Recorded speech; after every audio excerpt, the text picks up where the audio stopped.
Ele não estava brincando. Num jantar de família, meu irmão mais velho bateu na mesa e disse: "Toda a família precisa cortar os inúteis." Todos ficaram calados. Aí ele virou para mim, com um sorriso frio: "E você, irmão, seria o primeiro da lista." Meu próprio sangue me considerava lixo descartável. O silêncio que veio depois daquela frase foi tão pesado que parecia que o ar do restaurante caro de Miami tinha virado concreto. Eu olhei para o copo de água na minha frente, vendo os reflexos das luzes de cristal balançarem, e pensei: caramba, isso é real, meu próprio irmão tinha acabado de me declarar lixo familiar. E o pior? Ninguém naquela mesa, nem meu pai, nem minha mãe, nem minha tia, tinha aberto a boca para me defender. Me chamo Rafael, mas na minha família em Miami eu sempre fui o Rafa, o irmão mais novo, o que não seguiu o caminho óbvio, o que ainda estava se encontrando aos 28 anos. Enquanto meu irmão, o Cristiano, era obra-prima da família, formado em Direito pela Colômbia, sócio júnior num escritório famoso de Miami, noivo da herdeira de uma rede de farmácias, dirigindo um Porsche que valia mais que meu apartamento alugado. A gente sempre teve essa dinâmica estranha. Cristiano era o gênio, eu era o criativo. Ele fazia dinheiro, eu fazia da arte.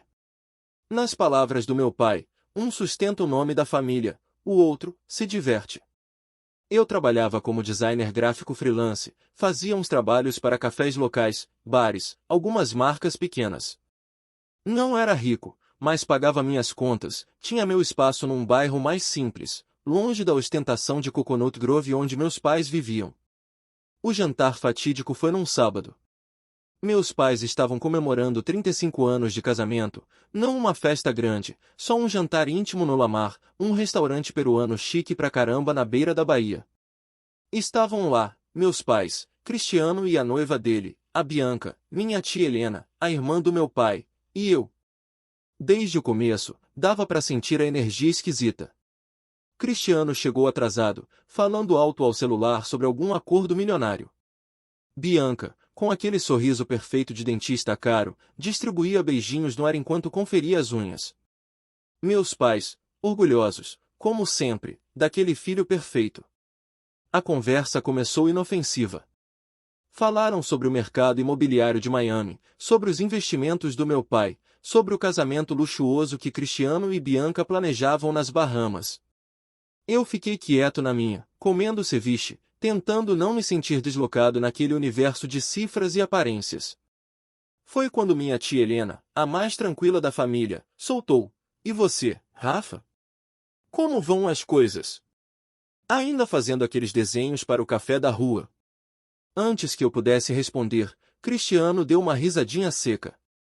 "Ah, sim, o café. Onde uma xícara custa $4 e ele ganha $50 pelo logo. Muito inspirador." A mesa ficou um pouco tensa. Minha mãe deu uma leve cotovelada nele. "Cristiano, para." "O quê, mãe?" "É a realidade. Estou só sendo prático." Ele cortou um pedaço do lombo, olhando para mim como se eu fosse um estudo de caso decepcionante. Família é como uma empresa, sabiam? Precisa de gestão. Precisa cortar gastos inúteis, otimizar recursos. Meu pai, que adora metáforas de negócios, ficou interessado. "Como assim, filho?" Cristiano colocou o garfo e a faca no prato, com uma dramaticidade que deixou claro que aquilo era um discurso ensaiado. "Olha, pai. Você construiu tudo do zero. Veio do Brasil com uma mão na frente e outra atrás. Sua concessionária vale milhões hoje. Mas famílias, como empresas, acumulam peso morto." Ele fez uma pausa, olhando em volta. "Gente que não agrega. Que só consome recursos, energia, tempo. Que não traz retorno, nem financeiro, nem social, nem em termos de reputação." Eu senti um nó se formando no estômago. Bianca assentia, séria, como se estivesse numa reunião de diretoria. Minha tia Helena parecia desconfortável. Às vezes Cristiano continuou, sua voz baixa, mas projetada: "Para a empresa familiar prosperar, é preciso fazer cortes difíceis. Se livrar dos inúteis." A palavra ecoou na mesa. Inúteis. Meu pai franziu a testa, mas não discordou. Minha mãe olhou para as mãos. O garçom, que se aproximava, recuou discretamente. Foi aí que aconteceu. Um silêncio brutal caiu sobre nós. O único som era o mar lá fora e o piano suave ao fundo. Cristiano deixou a tensão construir por alguns segundos. O filho da puta sabia exatamente o que estava fazendo. Era um poder play, puro e simples. Então ele virou a cabeça lentamente. Os olhos castanhos claros dele, tão parecidos com os meus mas infinitamente mais frios, encontraram os meus. E você, Rafael? Ele disse meu nome completo, não o apelido. Seria o primeiro da minha lista.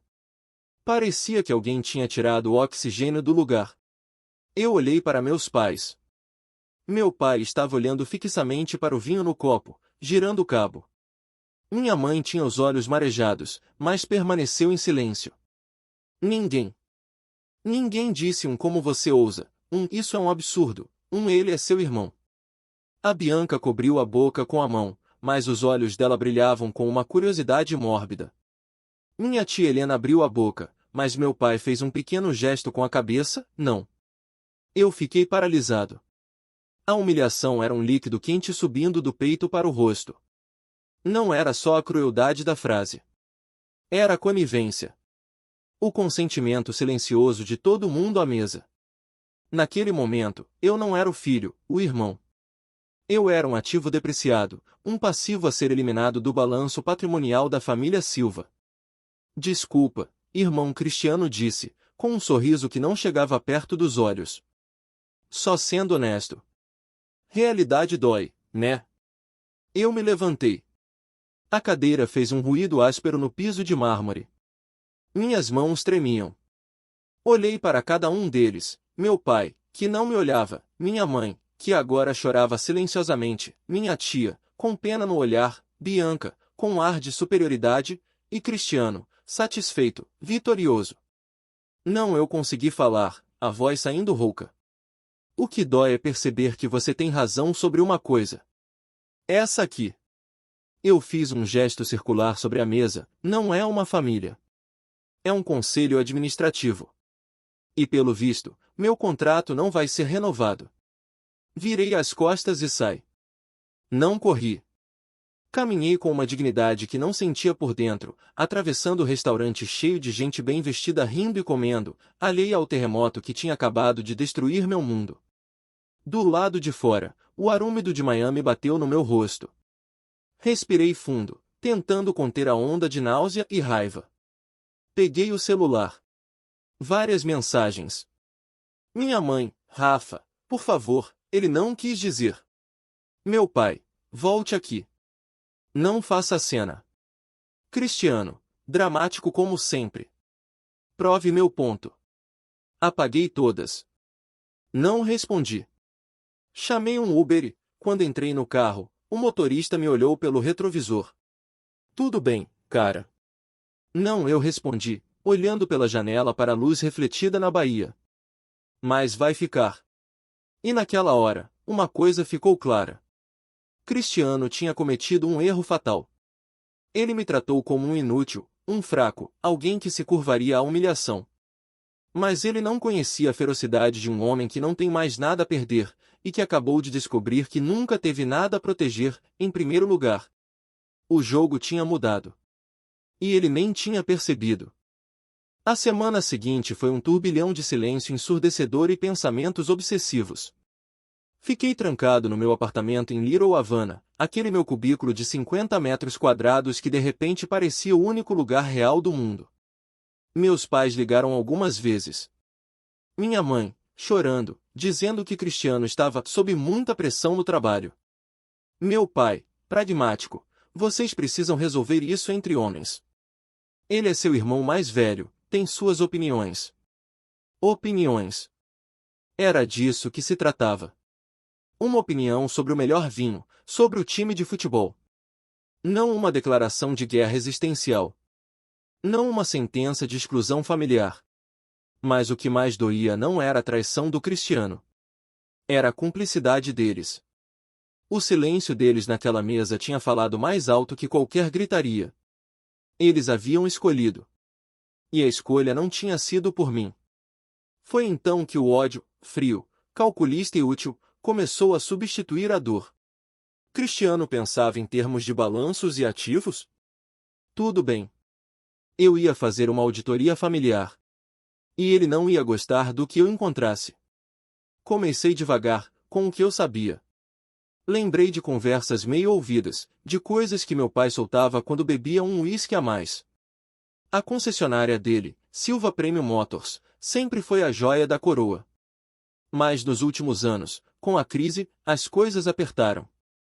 Meu pai tinha reclamado de empréstimos, de juros altos. Cristiano, o Salvador, tinha entrado com capital e assumido parte da administração. Fui atrás de informações públicas. Registros comerciais da Flórida são bem acessíveis. Com um pouco de paciência e $20 em taxas online, consegui cópias de alguns documentos. E foi aí que vi a primeira rachadura no conto de fadas do meu irmão. A entrada de capital dele? Um empréstimo de $300 mil que ele tomou num banco, usando como garantia ações da própria concessionária que ainda eram do meu pai. Em resumo, ele não tinha colocado um centavo do bolso dele. Tinha usado o patrimônio do meu pai para conseguir dinheiro e se apresentar como o salvador da pátria. O acordo entre eles dava a Cristiano 30% da empresa e uma posição de gerente geral com um salário absurdo. Mas não era só. Lembrei da noiva perfeita, a Bianca. A família dela era rica, dona da Farmabem. Comecei a fuçar em grupos de ex-colegas de escola, em redes sociais velhas. Um amigo de infância, que trabalhava com seguros, soltou a bomba numa conversa casual por mensagem. Cara, a Bianca? O pai dela tá se fodendo. A Farmabem tá sendo investigada por fraude em licitações do condado. Tá um rolo. O noivado dela com seu irmão, bom, dizem que é mais negócio que amor, sabe? O castelo de cartas começou a tremer. Cristiano não era o gênio estável. Era um malabarista no fio da navalha, tentando manter a aparência de sucesso enquanto tudo desmoronava ao redor. E ele tinha me atacado para desviar a atenção. Para parecer o forte, o decisivo, enquanto sua própria fortaleza tinha base podre. Eu precisava de um plano. Vingança barata? Expor ele para a família? Isso só me rebaixaria ao nível dele. Eu queria algo que doesse onde importava, no ego e na carteira. E a oportunidade veio do lugar mais inesperado. Um dos meus clientes de design, um cara que tinha um bar de rock autêntico em Vinwood, me apresentou para um amigo dele. Um cara chamado Léo, que estava montando uma plataforma digital para revenda de carros clássicos e de luxo, direto do proprietário para o comprador, cortando a intermediária. Justo negócio da família. Precisamos de uma identidade visual foda, que converse com esse público rico mas que seja moderna, acessível, Léo me disse, tomando uma cerveja no meu apartamento. Algo que não pareça a concessionária antiquada do seu pai. Foi quando a ideia nasceu. Não de destruir, mas de criar. E criar algo que, por contraste, mostrasse a obsolescência do que Cristiano defendia. Léo, eu falei, o coração batendo forte. Eu não só faço seu logo e seu site. Eu conheço esse mercado por dentro. Sei o que os clientes ricos odeiam nas concessionárias tradicionais, a pressão, o tom condescendente, as taxas ocultas. E sei quem é o melhor vendedor de carros de luxo de Miami, e não trabalha mais para minha família. Era o Tomás. Um vendedor antigo da concessionária do meu pai, um espanhol charmoso de 50 e poucos anos que era uma lenda. Ele tinha saído há um ano, depois de uma briga feia com Cristiano, que queria impor metas abusivas e cortar sua comissão. Meu pai, influenciado por Cristiano, tinha deixado ele ir. Foi um erro enorme. Tomás levou metade da clientela fiel com ele. Liguei para Tomás. Ele atendeu desconfiado. Rafael? O irmão do príncipe? O que você quer? Quero te fazer uma proposta. E quero ver o Cristiano engolir em seco. Marcamos um café. Expliquei o projeto da plataforma digital. A ideia era simples. Tomás seria o consultor de aquisições de alto nível. Ele avaliaria os carros, negociaria, faria a curadoria. A plataforma online, com meu design e a infraestrutura do Léo, faria o marketing e a venda. Nós três seríamos sócios. A margem seria menor que a de uma concessionária, mas o volume e a fidelidade do cliente, maiores. Tomás olhou para mim, um sorriso lento se abrindo no rosto. Seu irmão vai ter um treco. Ele sempre te chamou de playboy desocupado. Pois é, eu respondi. É hora de mostrar que o inútil da família tem mais visão de negócio que o MBA dele. Enquanto eu montava essa revolução silenciosa, o universo deu uma ajudinha. A investigação contra a Pharmabem virou notícia no Miami Herald. O pai da Bianca foi formalmente acusado. De repente, o casamento-negócio do Cristiano era um navio afundando. E o dinheiro da noiva, que ele talvez contasse para equilibrar suas próprias contas, evaporou. A gota d'água foi a reunião familiar forçada. 2 meses depois do jantar, meu pai me chamou na concessionária. Precisamos acertar as coisas, Rafael. Como família. Cheguei lá. Meu pai, sério, atrás da mesa enorme. Minha mãe, ao lado, olhando para as mãos. E Cristiano, de pé na janela, olhando para o pátio de carros brilhantes, seu pequeno reino prestes a ruir. Rafael, meu pai começou. Esse distanciamento está nos fazendo mal. Cristiano tem algo a dizer. Cristiano se virou. Ele parecia mais velho, com olheiras. O sorriso de superioridade tinha sumido. Olha, irmão, aquelas coisas que eu disse, foram duras. Eu estava estressado. A empresa está passando por dificuldades. Os financiamentos estão vencendo, as vendas caíram. A voz dele era quase suplicante. Era um pedido de desculpas? Não. Era um pedido de socorro. Foi aí que eu soltei. Dificuldades? Sério? Que pena. Porque eu e meus sócios, o Tomás, lembra dele? Estamos fechando nosso primeiro mês na Curated Motors com $200 mil em vendas. Margem menor, claro, mas sem dívida bancária. E o cliente adora a transparência. O rosto do Cristiano esvaziou de sangue. Tomás? Você roubou o nosso funcionário? Ele não era mais funcionário de vocês. Você mesmo demitiu ele. E eu não roubei. Ofereci uma sociedade. Olhei para meu pai. Lembra, pai, quando você dizia que eu não entendia de negócios? Entendi uma coisa: lealdade gera lealdade. Algo que essa família parece ter esquecido. Meu pai estava chocado. Você abriu uma concorrência? Não, pai. Eu criei uma alternativa. Algo moderno, que funciona. Enquanto vocês estão aí, afundados em dívidas que o gênio aqui contraiu em nome da empresa, tentando se agarrar a um noivado falido para salvar as aparências. Cristiano avançou para mim, mas meu pai interveio. Chega! Cristiano, é verdade? Sobre os empréstimos? Sobre a Bianca? A confusão que se seguiu foi feia. Acusações voaram. Eu só assisti, de pé, aquele império de aparências desmoronando. E pela primeira vez, eu não me senti o inútil. Me senti livre.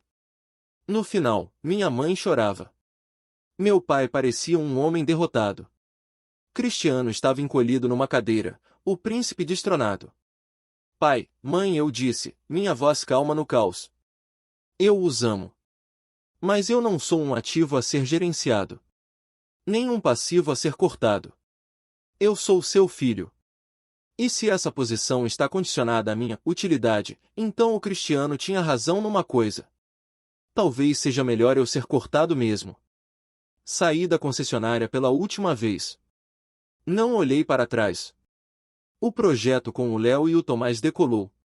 A Curated Motors virou um sucesso modesto, mas real. E eu, o inútil, estava construindo algo meu, com minhas mãos, meu talento e minha ética. Cristiano? O casamento com a Bianca foi cancelado. A concessão da família está sendo vendida para pagar as dívidas. Ele agora trabalha para um escritório de advocacia rival, um simples assalariado. Às vezes minha mãe me liga, falando baixinho, com saudades. Eu vou almoçar com eles de vez em quando. A conversa é superficial, segura. O amor ainda está lá, mas a confiança morreu naquele jantar. Aprendi uma lição brutal: algumas famílias não são refúgios.